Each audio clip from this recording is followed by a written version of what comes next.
जीवन योगदान में देते हैं। और इसी प्रकार महाराज श्री ने ये जीवन जिया। संतों ने कहा है कि ये जो देश है हमारा, वो ऋषि और मुनियों का देश रहा है, वीर और फकीरों का देश रहा है। हम जब कभी इस भारत भूमि को छोड़ कर के विदेश की धरा पर पैर धरते हैं, रखते हैं, तो वहाँ के लोग हमें पूछते हैं, यहाँ से जो लोग जाते हैं उनसे ही पूछते हैं कि आप कौन सी धरती से या किस भूमि से आए हो। तो अधिकतर जो लोग परिचय देते हैं वो यही देते हैं कि हम संत और महापुरुषों की धरती है, जो भारत भूमि उससे आए हैं, और यही हमारी बड़ी पहचान है। इसी प्रकार ऐसे अनेकों महापुरुष इस संसार में, इस देश में हुए हैं, जिन्होंने समय समय पर इस देश को एक नई दिशा देने का कार्य किया है, सनातन धर्म को मजबूत करने का कार्य किया है। और जब जब समाज अपने पथ से विचलित हुआ है, पथ भ्रष्ट हुआ है, तो किसी न किसी रूप में संत आकर भी समाज को एक नई दिशा देने का कार्य करते हैं। और जो भक्त लोग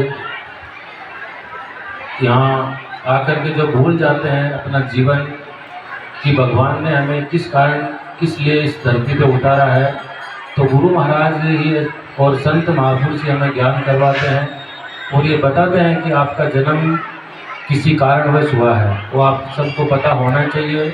और ये ज्ञान हमें सिर्फ और सिर्फ महापुरुषों, बड़े बुजुर्गों और संतों के पास ही मिल सकता है। बाकी अन्यथा यदि हम किसी गूगल पे, मोबाइल पर देखना चाहेंगे तो नहीं मिलेगा।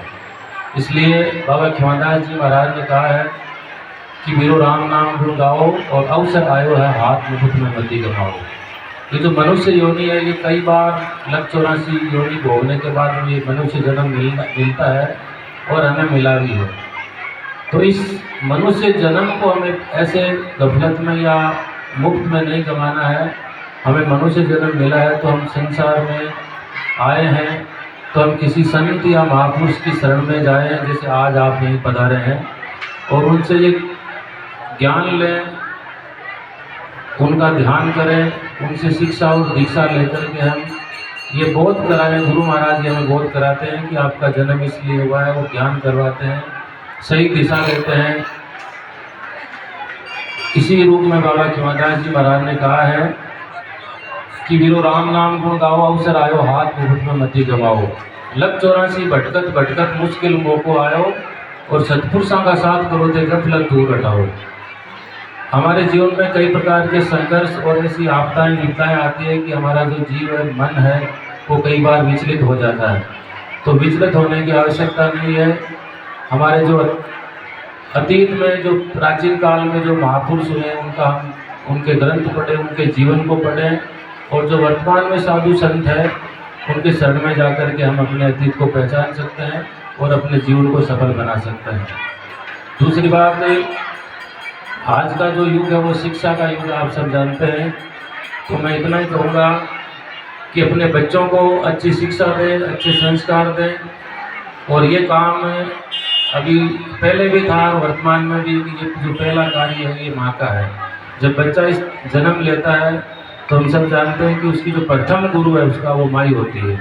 विशेषकर से जो माता शक्ति विराजमान है, इनका ये कर्तव्य और दायित्व बनता है कि अपने बच्चों को अच्छी शिक्षा दें, अच्छे संस्कार दें, ताकि वो सनातन धर्म, देश और समाज की रक्षा कर सके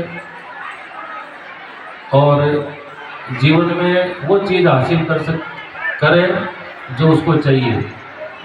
क्यों बिना शिक्षा के आज का जीवन, आज की समय में जीवन भी अधूरा है। हमारे संत है कि यहाँ नागौर जिले में हुए बाबा रामभक्त जी महाराज, उन्होंने कहा है कि जितने भी ये लक्षण भक्षण गत गंगा मिल करते हो त्याग, उत्तम कर्म करो सब कर से भरो आपस में एक राग। लक्षण भक्षण क्या है कि अनेक प्रकार के व्यक्ति नशों में फंस जाता है, कई प्रकार के विकार है, जैसे राग है, द्वेष है, छल है, कपट है, क्रोध है, अहंकार है। तो इनसे दूर रहने का जो रास्ता है वो संत महापुरुष ही बताते हैं। जितने भी ये लक्षण भक्षण गत गंगा में कर दो त्याग, उत्तम कर्म करो सब कर से भरो आपस में एक राग।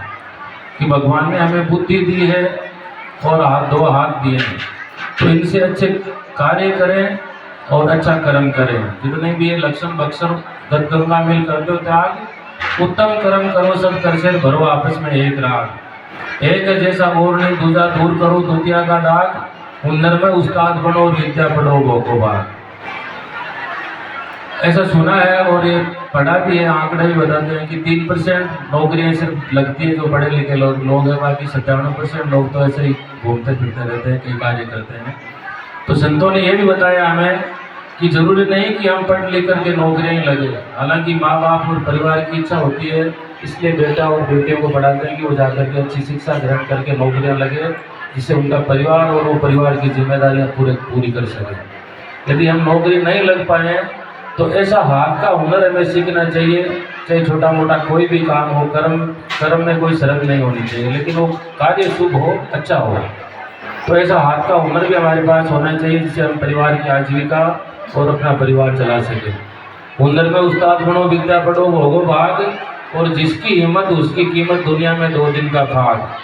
कभी कहे मानवता धरो धरो धर्म का ध्यान, और बलवान बनो तुम इस भारत देश की संतान। बलवान बनने के लिए आपको शिक्षा, संस्कार और धर्म की आवश्यकता पड़ेगी। वो आपको पता है कि हमारा देश, मैंने पहले ही बताया कि हमारा देश जो है, हमारी जो भूमि है, वो हमेशा ऋषि मुनि और फकीरों की भूमि रही है।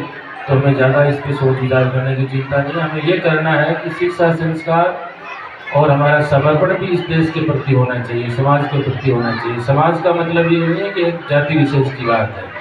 समाज का मतलब ये होता है कि जितने भी लोग इस भारत भूमि की भूमि पर या विश्व की भूमि पर जो हम जीव वितरण कर रहे हैं, वो एक समाज का ही रूप है। इतना ही कह करके मैं अपनी वाणी को विराम देता हूँ और गुरु महाराज से पुनः प्रार्थना करता हूँ, अर्चनदास जी महाराज से, कि जितने भी लोग यहाँ भक्त लोग आस्था लेकर के आते हैं, आप महाराज की आप पे कृपा बनी रहे और आप हमेशा यहाँ आते रहें।